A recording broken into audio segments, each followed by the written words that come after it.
Evening दोस्तों, मैं संदीप कुमार। मैंने आज आप सबके लिए लेकर के आया सर एक जबरदस्त एक मस्त टॉपिक सर, जिसका नाम सुनोगे ना यार तो तुम दीवाने हो जाओगे, क्योंकि जिसे कहते हैं प्रकाश का परावर्तन। और आज हम प्रकाश की परावर्तन में जितने भी लघु उत्तरीय और दीर्घ उत्तरीय मतलब सब्जेक्टिव क्वेश्चन जितने भी पूछे जाएंगे वो सारे क्वेश्चन का सोल्यूशन करवाने वाले हैं सर। और टोटल आपको 5 क्वेश्चन करवाऊंगा और ये 5 क्वेश्चन में से आपको वो कंफर्म रूप से आएगा सर, मतलब 5 को कराऊंगा और ये 5 से बाहर आपके एग्जाम में नहीं आएगा सर। मैं वादा के साथ कहता हूं सर, मैं जिम्मा के साथ कहता हूं सर, जो कि मेरे पिछले साल का मेरा रिकॉर्ड रहा सर।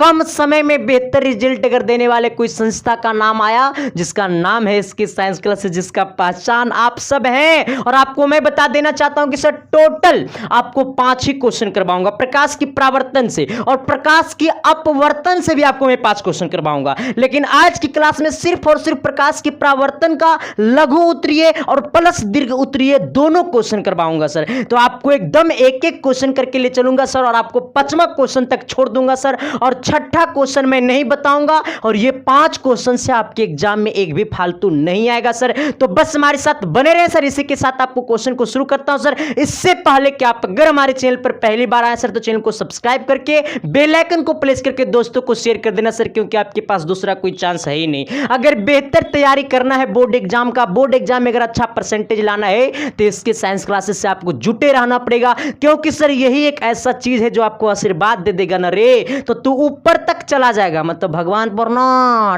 टॉप रो लिस्ट में तो नाम आ जाएगा। हाँ अब सर देखिए क्वेश्चन क्या कह रहा है सर, देखिएगा गुरुजी तू बड़े फेंक रहा है अपने आप को, लंबा लंबा फेंक रहा है, थोड़ा सा छोटा छोटा फेंक ना। हम कहेंगे रे चला जब हम पढ़ाएंगे ना तो तू हमरों से 5% ऊपर तक तू फेंकना चालू कर देगा सर। चलते हैं सर क्वेश्चन देखिए क्या क्या है सर, आपको कौन कौन से क्वेश्चन है, और सीधे साधे आपको हम क्वेश्चन की तरफ लेकर के चलते हैं। चलिए आइए सर, देखिए आपके सामने एकदम पहला क्वेश्चन भी आपके सामने पेश किया हूं सर। यही क्वेश्चन को देखोगे ना तो दीवाने हो जाओगे यही क्वेश्चन का। अभी बाकी क्वेश्चन तो बचा हुआ सर। देखिए सबसे पहली बात है ना कि ये क्वेश्चन आपके एग्जाम में कितना बार पूछा गया जिसका कोई वर्णन नहीं है सर, और कितना बार पूछेगा जिसका कोई कहना नहीं सर। अब देखो क्वेश्चन क्या है ना कि वास्तविक प्रतिबिंब तथा काल्पनिक प्रतिबिंब में अंतर स्पष्ट करो। अब देखो सर, वास्तविक प्रतिबिंब तथा काल्पनिक प्रतिबिंब में क्या करना, अंतर स्पष्ट करना है। अब देखो एक चीज यहां पर थोड़ा सा और लिख लो सर, 1 मिनट थोड़ी सी और लिख लेना। एक चीज यहां पे क्या कि काल्पनिक प्रतिबिंब का दूसरा नाम क्या होता है, काल्पनिक प्रतिबिंब का दूसरा नाम होता है आभासी। क्या होता है, आभासी प्रतिबिंब। ये भी लिख लेना, काल्पनिक का दूसरा नाम होता है आभासी, इसका होता है अपसारी। अब देखो इधर तो कहेगा वास्तविक प्रतिबिंब तथा काल्पनिक प्रतिबिंब में अंतर स्पष्ट करो। अब देखो सर, एक साइड मैंने आपको वास्तविक लिखा, दूसरे साइड आपको मैंने काल्पनिक लिखा सर, लेकिन आपको रटना नहीं है सर। यही तो मेरे यहां एक उम्मीद है कि रटना नहीं है। अच्छा अब देखो, अच्छा ये वास्तविक मतलब एकदम रियल है, अरे जे है संदीप कुमार रियल है। काल्पनिक मतलब मेकअप लगा लिया, पानी मार दो, सब मेकअप गिर जाएगा, लगेगा कि रोड पर वाला है। लगता है कि नहीं लगता सर, यही काम यहां पे करेगा। कहेगा यह प्रतिबिंब हमेशा उल्टा बनाता है। जब ये प्रतिबिंब बनाता है ना, वास्तविक प्रतिबिंब कब बनता है सर, आप लोग दर्पण में देखे होंगे कि दर्पण में, अवतल दर्पण में वस्तु को 6 जगह रखा जाता है। वस्तु को जब 5 जगह जब रखा जाता है ना, फोकस के उधर ही जब रखा जाता है ना, वस्तु को फोकस और फोकस के उधर ही रखा जाता है ना, और फोकस और अनंत के बीच जब रखा जाता है ना वस्तु का, तो वास्तविक प्रतिबिंब बनाता है। क्यों? क्योंकि वो उल्टा प्रतिबिंब बनाता है, और हमें फोकस और वक्रता केंद्र के बीच, फोकस और ध्रुव के बीच रखा जाता है, तो उस वस्तु का प्रतिबिंब दर्पण के पीछे बनाता है। ये अवतल दर्पण का केस है। लेकिन यह प्रतिबिंब हमेशा उल्टा बनाता है, सही बात है, लेकिन काल्पनिक प्रतिबिंब जो है ना हमेशा सीधा बनाता है। कैसा बनाता है? सीधा बनाता है। जन्य वस्तु ओने प्रतिबिंब, जन्य वस्तु ओने प्रतिबिंब सर। अच्छा आप देखो हमारा ये क्या है, तो हमारा ये होगा वास्तविक होगा क्या, वास्तविक प्रतिबिंब एनी टाइम क्या होता है, तो एनी टाइम ये उल्टा होता है। क्या होता है? ये उल्टा होता है। और ये काल्पनिक एनी टाइम क्या होता है, सीधा होता है। अच्छा इस प्रतिबिंब को पर्दे पर उतारा जा सकता है।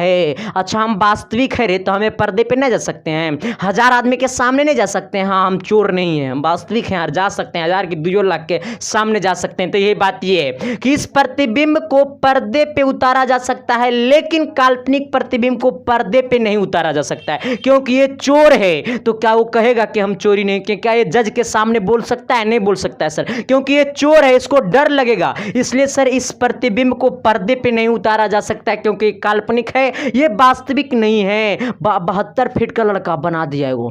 क्या है, काल्पनिक है कि वास्तविक? अरे यार काल्पनिक है। आदमी को लड़का को लड़की बना दिया, अरे काल्पनिक है यार। लड़का को लड़की कैसे बना सकता है? तुम्हें जादूगर है। 1 रुपया को 1000 बना दिया, काल्पनिक है यार। यही बात है यहाँ पर, क्या है, काल्पनिक है। और काल्पनिक एनी टाइम सीधा प्रतिबिंब बनाता है।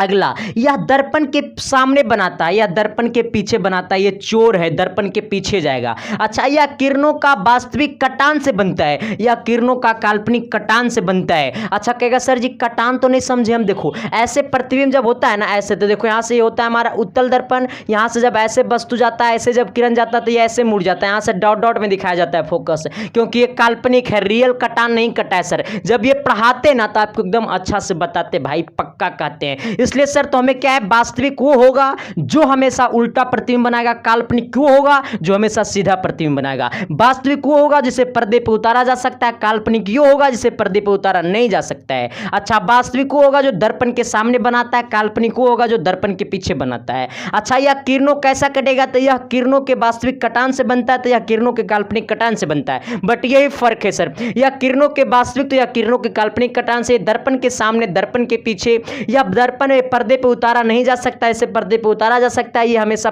उल्टा प्रतिबिंब बनाता है, तो ये हमेशा सीधा प्रतिबिंब बनाता है। और चलते हैं सर आपको लेकर के अगले क्वेश्चन की तरफ सर, क्योंकि आपको मैंने तो बोला 5 क्वेश्चन कराऊंगा और 5 रे बवाल क्वेश्चन कराऊंगा। देखोगे ना रे तो पागल हो जाओगे, हकीकत पागल होने नहीं देंगे। हम ही डॉक्टर, हमें सब कुछ है, पागल होने नहीं देंगे। तो चलते हैं सर आपको लेकर के नेक्स्ट क्वेश्चन की तरफ। चलिए आइए सर, देखिए अब ये वाला तीनों क्वेश्चन से मुलाकात करिए। ये 3 गो हो गया, एगो भी मैंने आपको करवाया, 4 गो हुआ, एक और क्वेश्चन करवाऊंगा जो 5 गो होगा।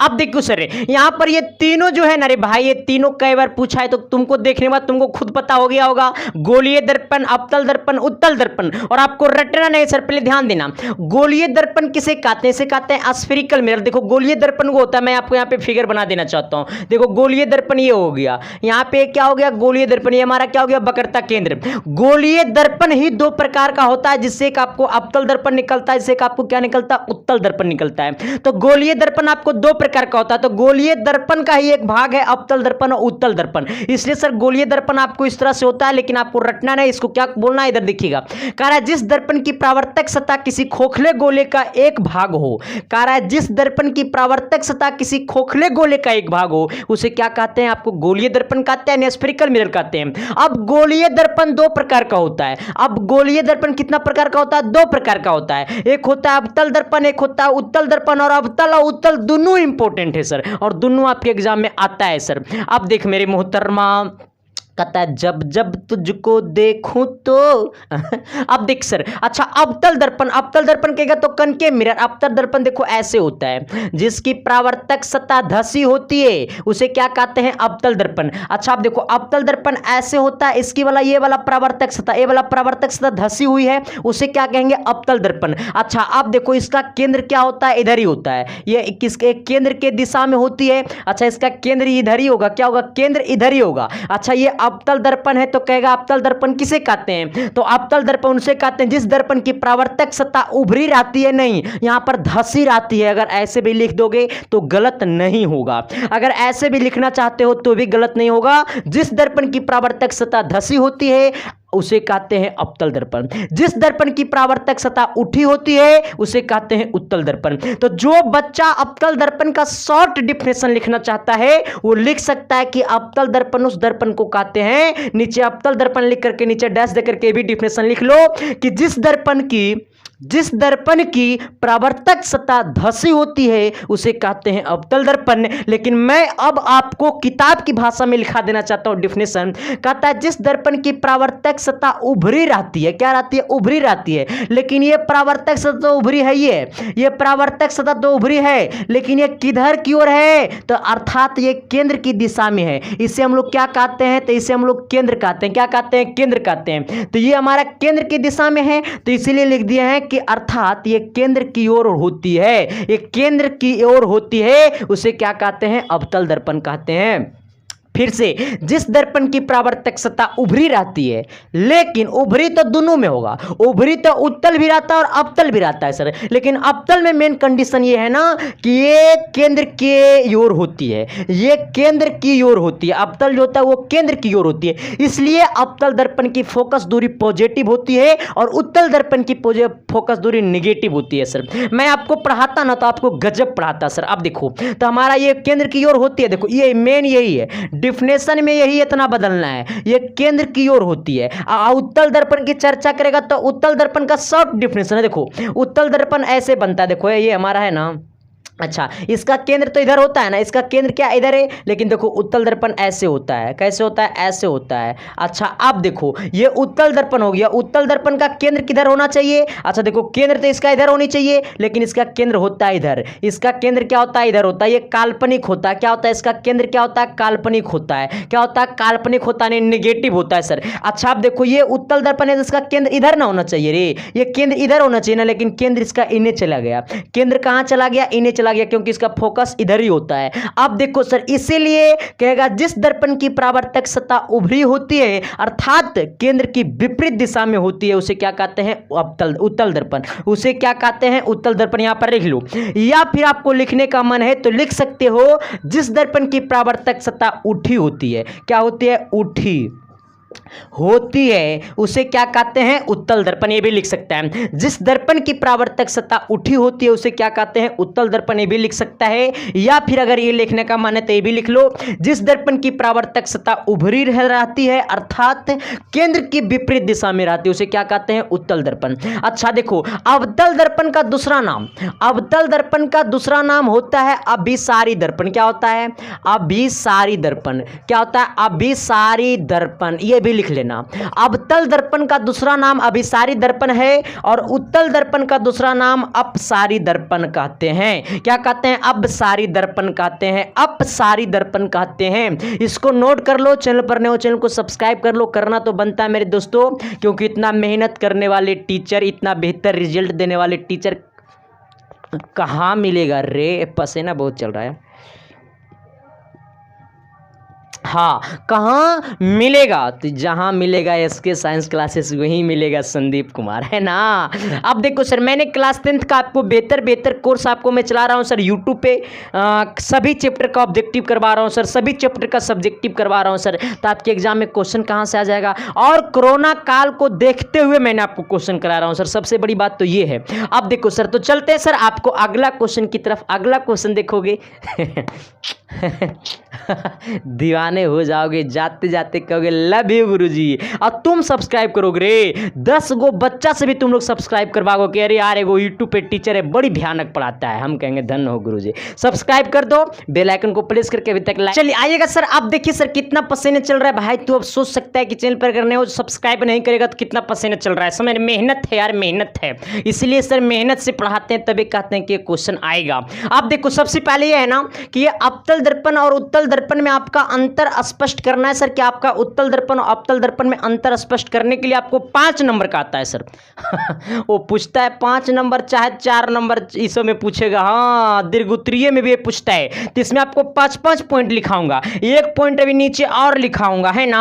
अब देख सबसे पहले तो इधर सोच, चिल्ला के इधर सोच, एक साइड तुमको लिखना अवतल दर्पण, दूसरी साइड लिखना है आपको उत्तल दर्पण, और नीचे मन करेगा तो लिख देना कि अवतल दर्पण तथा उत्तल दर्पण में निम्नलिखित अंतर है। अच्छा अब देख कि अवतल दर्पण की परावर्तक सतह कैसी होती है, धसी होती है, जस्ट मैंने आपको बताया कि अवतल दर्पण की परावर्तक सतह धसी होती है, लेकिन उत्तल दर्पण की परावर्तक सतह उभरी रहती है। अच्छा उभरी को हटा करके तुम यहां उठी भी लिख देगा ना तो चलेगा, उठी तब सटी हाँ तो उत्तल दर्पण की परावर्तक सतह उठी हो रहती है, ये भी लिख सकता है, या फिर यहां पर उभरी रहने देना वो भी चलेगा, है ना। अच्छा आप देखो अवतल दर्पण की फोकस वास्तविक होता है क्योंकि पॉजिटिव होता है, क्योंकि वो केंद्र की ओर होता है, अभी जस्ट मैंने आपको लिखाया था कि अवतल दर्पण की फोकस केंद्र की ओर होता है, मतलब अवतल दर्पण की फोकस वास्तविक होता है, लेकिन उत्तल दर्पण की फोकस कैसा होता है, काल्पनिक होता है, क्यों, क्योंकि केंद्र की विपरीत दिशा में होता है, केंद्र के विपरीत होता है। मैंने आपको उत्तल का डेफिनेशन लिखा रहा था तब वहां पर मैंने आपको बताया था। अच्छा अगला क्या है कि अवतल दर्पण अवतल दर्पण वास्तविक एवं काल्पनिक दोनों प्रकार का प्रतिबिंब बनाता है। अवतल दर्पण में वस्तु का जो वास्तविक प्रतिबिंब बनाता है और काल्पनिक प्रतिबिंब बनाता है। अवतल दर्पण जो है ना किसी वस्तु का वास्तविक प्रतिबिंब भी बनाता है और काल्पनिक प्रतिबिंब भी बनाता है। जब वस्तु को फोकस और ध्रुव के बीच रखा जाता है ना, तो ऐसे केस में वस्तु का प्रतिबिंब दर्पण के पीछे काल्पनिक बनाता है। लेकिन सब 5 जगह जो अंदर रखा जाता है, फोकस और अनंत पे रखा जाता है, फोकस और अनंत या फोकस और अनंत के बीच जो रखा जाता है अवतल दर्पण में, वैसे केस में वास्तविक बनाता है। इसलिए अवतल दर्पण में वास्तविक और काल्पनिक दोनों प्रकार का, वास्तविक एवं काल्पनिक दोनों प्रकार का प्रतिबिंब का निर्माण करता है। लेकिन उत्तल दर्पण केवल और केवल काल्पनिक प्रतिबिंब का ही निर्माण करता है। उत्तल दर्पण में वस्तु को 2 ही जगह रखा जाता है और वो दोनों जगह काल्पनिक प्रतिबिंब ही बनाता है। अच्छा, अवतल दर्पण का दूसरा नाम है अभिसारी दर्पण। अब उत्तल दर्पण का दूसरा नाम है अपसारी दर्पण। अवतल दर्पण का दूसरा नाम अभिसारी दर्पण, उत्तल दर्पण का दूसरा नाम अपसारी दर्पण। 5वां पॉइंट में लिखना, तुम लोग लिखना नीचे 5वां पॉइंट में कि अवतल दर्पण द्वारा बना प्रतिबिंब वस्तु से बड़ा, छोटा एवं बराबर होता है। बराबर होता है, ये लिख लेना कि अवतल दर्पण द्वारा वस्तु का बना प्रतिबिंब, नीचे इसमें लिखना 5 नंबर में, अवतल दर्पण में लिखना नीचे डैश दे करके कि अवतल दर्पण द्वारा वस्तु का बना प्रतिबिंब वस्तु के आकार से बड़ा होता है, छोटा होता है एवं बराबर होता है। क्योंकि जब वस्तु को अवतल दर्पण में वक्रता केंद्र पर रखा जाता है तो उस वस्तु का प्रतिबिंब वक्रता केंद्र पे ही बनाता है और वस्तु के समान साइज का बनाता नहीं, बराबर बनाता है। और जब वस्तु को अनंत पर रखा जाता तो उस वस्तु का प्रतिबिंब फोकस पे बनाता है, बहुत छोटा बनाता, तो छोटा भी बनाया, और बड़ा तो बहुत केस में और छोटा बहुत केस में बनता है। इधर आना, लेकिन अब उत्तल दर्पण में लिखना कि उत्तल दर्पण द्वारा वस्तु का बना प्रतिबिंब हमेशा छोटा होता है, सिर्फ छोटा प्रतिबिंब बनाता है। कैसा प्रतिबिंब बनाता है? सिर्फ छोटा प्रतिबिंब बनाता है। कि उत्तल दर्पण द्वारा वस्तु का बना प्रतिबिंब सिर्फ और सिर्फ छोटा होता है। उत्तल दर्पण द्वारा वस्तु का सिर्फ और सिर्फ छोटा प्रतिबिंब निर्माण करता है। यह भी लिख सकता है तो भी चलेगा सर, तो जो मन करे सर वो लिख सकते हो सर। तो और एक चीज और थोड़ा सा गौर करना सर, एक चीज तो यहां तक आपको हो ही गया है, एक चीज और गौर करना कि आप लोग दर्पण सूत्र, मैं आपको नेक्स्ट वीडियो में उसको मैं प्रूफ कर दूंगा सर। अगर आप इस वीडियो को लेट से देख रहे हैं तो आपको दर्पण सूत्र का इस वीडियो के डिस्क्रिप्शन में उसका लिंक दिया होगा, वहां से जाकर के देख सकते हैं, या फिर जाकर के यूट्यूब पे सर्च कर सकते हैं संदीप कुमार दर्पण सूत्र, मतलब प्रूफ साबित करे दर्पण सूत्र, आपको संदीप कुमार के माध्यम के वीडियो मिल जाएगा, है ना सर। तो आपको दर्पण सूत्र आपको पूछता है सर एग्जाम में, तो ये आपको प्रकाश के परावर्तन से इतना 5 गो इन्हें हो गया, एगो आपको दर्पण सूत्र प्रूफ करने का हो गया। 6 क्वेश्चन से ज्यादा आपके एग्जाम में नहीं पूछता है सर, इतना से बाहर आपके एग्जाम में नहीं आएगा। मैं वादा के साथ कहता हूं सर, अगर आ गया तो गुरुजी मार के मुआ देना, हमारा अबे नहीं करेगा तो मारेगा हमरा, कैसे अबे नहीं करेगा, लेकिन आ गया तो टॉप करेगा कि नहीं करेगा? टॉप करेगा ना, बिल्कुल करना टॉप। मिठाई खिलाना, प्रसाद खिलाना, कांटेक्ट करना, दिल खुश हो जाएगा चला, जब क्योंकि तुम ही सब तो मेरा भविष्य हो। थैंक यू भाई, लव यू। चैनल पर नए हो चैनल को सब्सक्राइब करके बेल आइकन को प्रेस करके दोस्तों को शेयर कर देना। फिर आप सबसे मुलाकात करते हैं नेक्स्ट क्लास में, तब तक के लिए बाय।